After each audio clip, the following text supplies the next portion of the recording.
right, we are moving on to the next way and possible way to solve for linear equations, okay?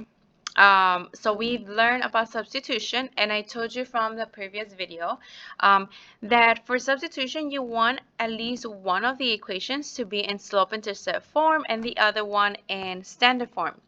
So once again, let me explain to both of you. Sorry, to you both of the equations. So standard form again has the 8x plus by equals c. The input and the output are together in one of the sides, the constant on the other side.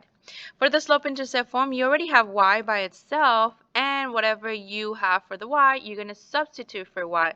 So in this case, you're going to substitute y for the y that we have in the standard form, and what are we going to plug in is whatever it equals, right? That's what we did in substitution. So for substitution, you definitely want one in standard form and one in slope-intercept form. Well, we are now starting elimination, which you need both in standard form. So both of them have to have x and y on the left side, okay?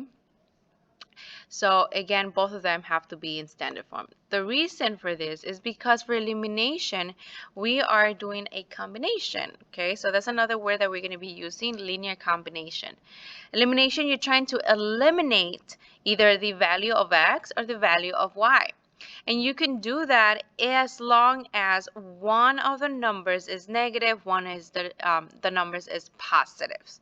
Okay, so the reason for that is because we are going to be adding both of them together. Okay, obviously we need to cancel one of them. Okay, so elimination can be really easy, and we are learning the easy first steps of elimination, but it does get tricky, so we'll talk about the tricky part at the end. But so far, that's what you need to know. The elimination, you're going to be adding both of the equations together, so that's why we need them both in standard form, okay? And once again, I told you you can eliminate x or y. It all depends on what we have. Okay, so let's go ahead and get started so you guys know what I'm talking about when I meant that one number has to be positive and one has to be negative. All right, as you can see for question number 1, the first equation, I have negative 4x minus 2y. Again, the values of x and y are on the left side of the equation. Here's your equal side, this is the right side, and we have our constant on the other one. All right, as for the second equation, I have 4x plus a y. Once again, x and y are both on the left side. That means that both of them are in standard form, and that means I can go ahead and add them. Let me just make this a little bit bigger because, you know, I like to see it clearer. And it's hard to see when it's really small. All right, just rewrote them, okay?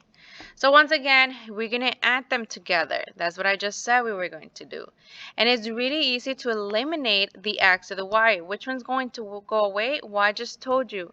If you have a number on the top that is negative, so for example, this one that says negative 4x, and the bottom number is also 4, but it's a positive 4x, then we know that negative and positive are going to cancel out. If you put this in your calculators, you get 0. So there you go. I actually got rid of the value of x. I no longer have anything for x. That went away. I eliminated, and that's easy to see. Again, if a number is negative and a number is positive, there you go. For the rest of the numbers, you will have to add them together. So negative 2y plus 8y is going to give me 6y. Negative 12 with negative 24 is going to give me negative 36.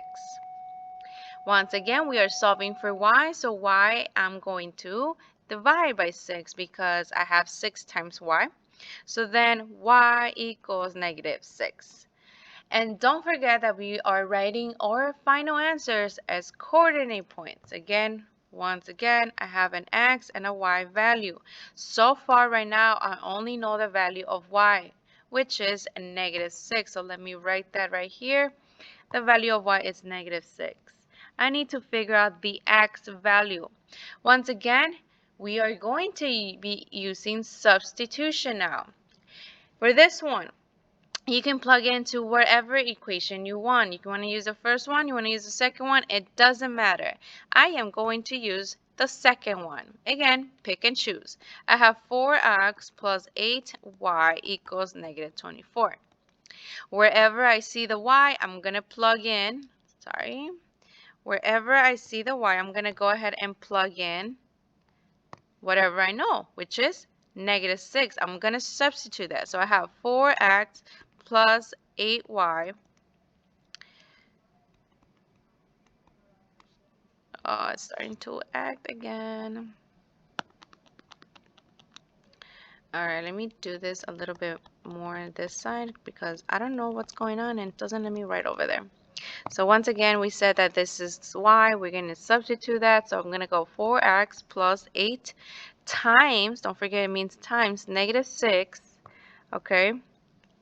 And then a half equals negative 24. Okay, once again, you are solving. Once you have the plug-in, you substitute for y.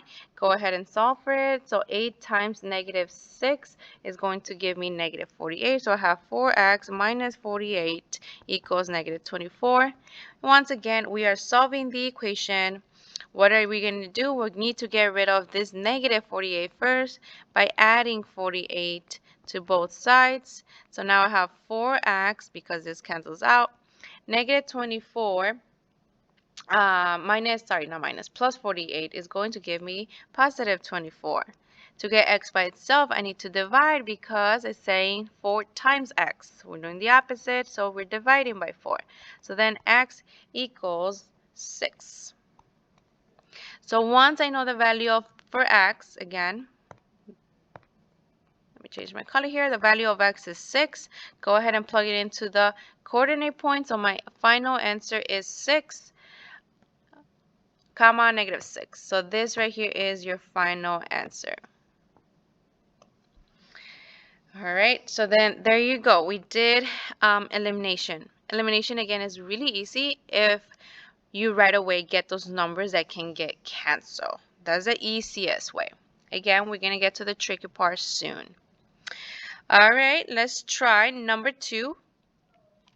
We have the equal sign, right? The left and the right.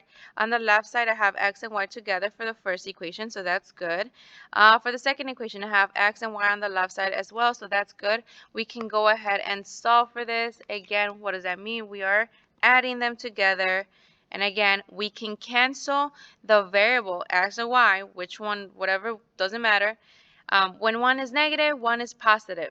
As you can see, for x, I don't have a negative 2 on the top. I have a positive 2 on the bottom, so I cannot cross that one out. But I do have, don't forget, y has an imaginary 1.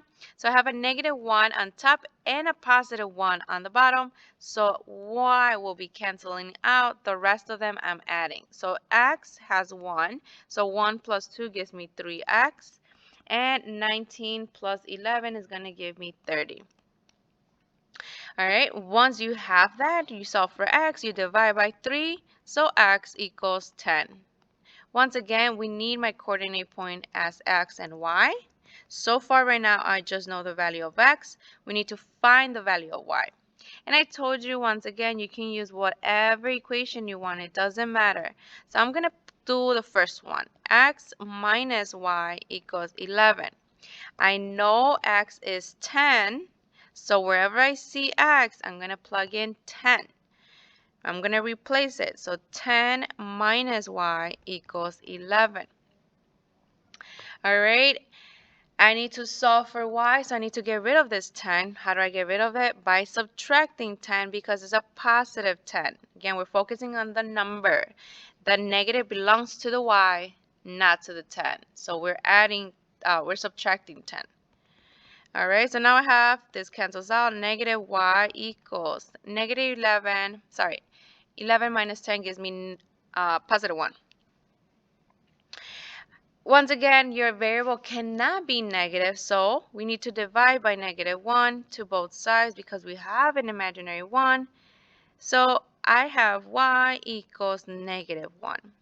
Now that I know that y equals negative 1, I'm going to go again, plug it into my answer. So this is negative 1.